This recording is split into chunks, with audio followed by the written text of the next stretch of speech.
everyone, this is Fantasy-esque and welcome to Season 2 of Vampyre Clan in ClanGen. In the last episode, Ibis Freckle announced she was expecting kids, adding some measure of hope to the clan after she murdered Owlfeather in cold blood over a minor disagreement. But for some cats, things remained bleak as they spoiled a good hunt and failed to return with any food for the hungry vampires.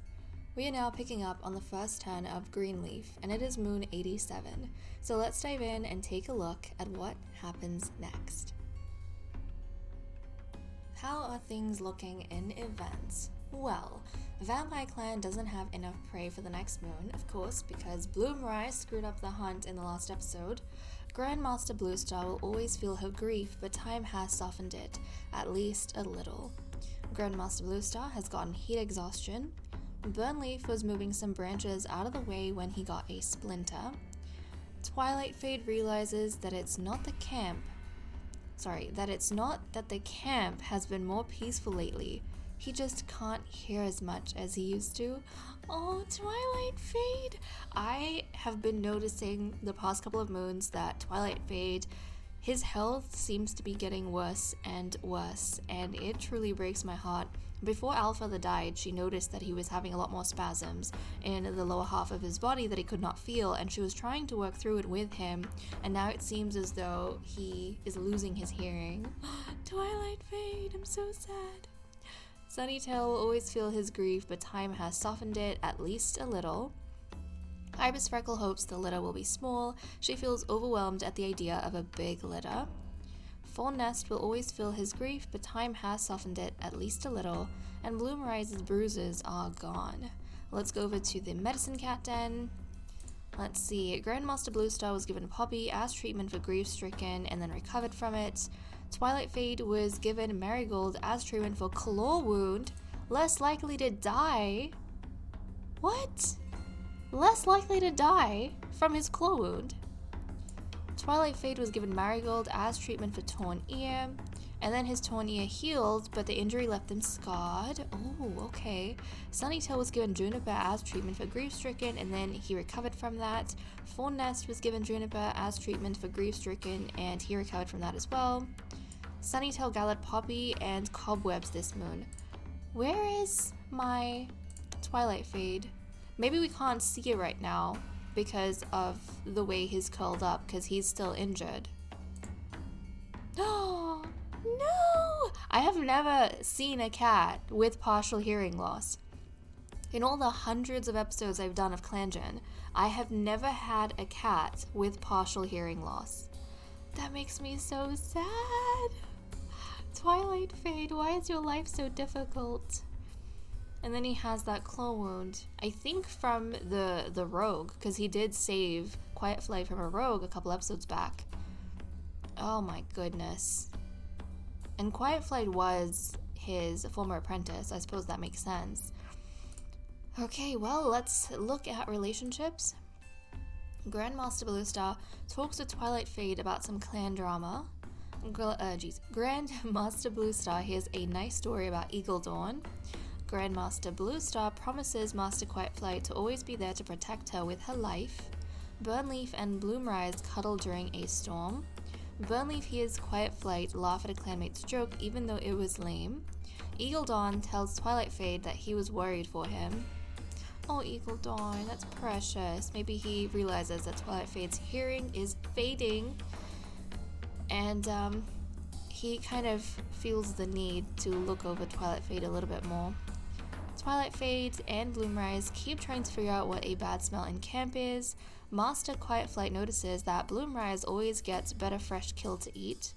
Master Quiet Flight feels a little safer when Fawn Nest joins her in the clearing. You know what? I could kind of see Quiet Flight fearing her daughter a little bit as well, even though she tries to hide it.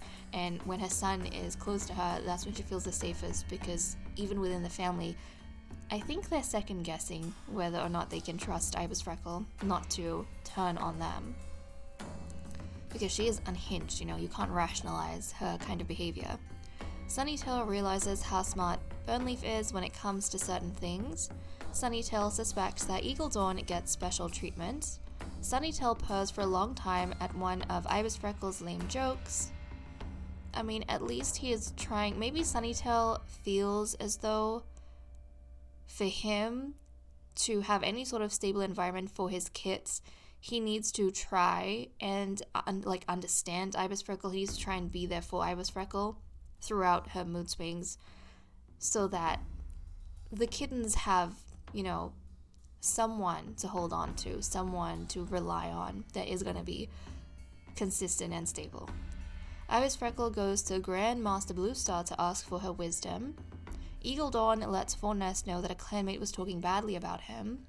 Bloomrise and Master Quiet Flight are assigned the same task, and then Eagle Dawn hears Master Quiet Flight laugh at a clanmate's joke even though it was lame, and that is all we have for events. Okay, let's take a look at the cat list and see what everyone is doing for the day. One thing I wanted to point out, I became curious after the events to see Sunnytail's feelings towards Ibis Freckle, and guys, he has actually fallen in love with Ibis Freckle. And I think a lot of that comes from the fact that she is going to be the mother of his kids. So obviously he feels that he needs to try and understand her, and a part of him feels pity for her because of the way she is. So he has kind of inadvertently fallen in love with her. However, Ibis Freckle still barely has any feelings for Sunnytail. In fact, from the time they were matched up, she has kind of lost romantic interest in him. So she obviously still treats him coldly. It's a completely one-sided thing. Her being pregnant with his kids is not making her open up her heart towards him at all. But I thought that was an interesting dynamic for us to take into consideration. But let's see what everyone's doing for the day. Grandmaster Bluestar spends all day chatting and laughing with her clanmates. Master Quiet Flight charges forward during a border patrol, eager and unafraid. Sunnytail wonders if it's too late to become a Whisper. Oh, Sunnytail, I think he was really happy being a Whisper, and he has obviously not taken his promotion too well, because being a Nightstalker is not, I think, within his skill set, but also it was his sister's role, his sister's position, and he feels as though she was doing a great job. So I think this position does weigh on him. Ibis Freckle made her clanmates roll their eyes. Fornest is eavesdropping on Burnleaf. Bloomrise found a wonderful napping spot outside camp. Eagle Dawn purrs as a cool breeze hits him. Burnleaf is napping, and Twilight Fade is tidying up camp.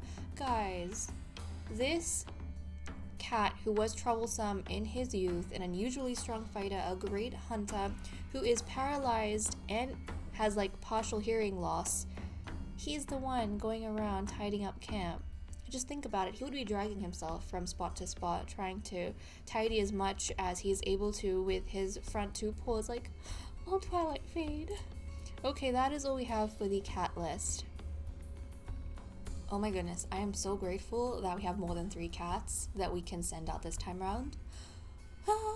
I'm nervous because our prey. Also, I forgot to check, but who took the hit in terms of prey? So Bluestar didn't eat last time. Neither did Master Quiet Flight. Who else didn't eat?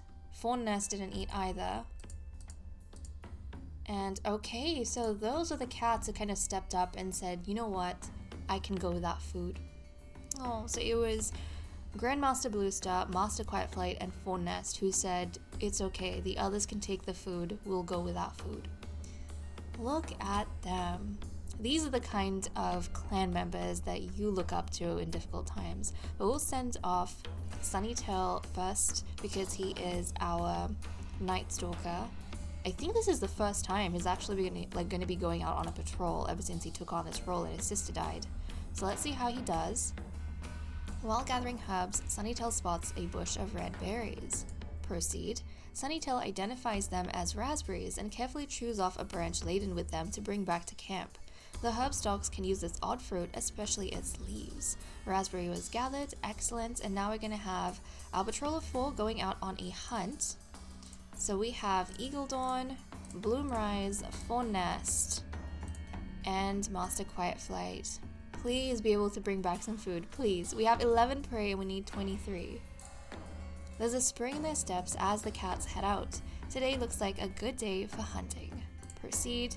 The hunting is easy and the company is good. That spring is still just as present in their steps as the patrol heads back to camp, though perhaps the amount of prey they're all carrying makes it harder to see. A huge amount of prey is brought to camp. Oh, that makes me happy.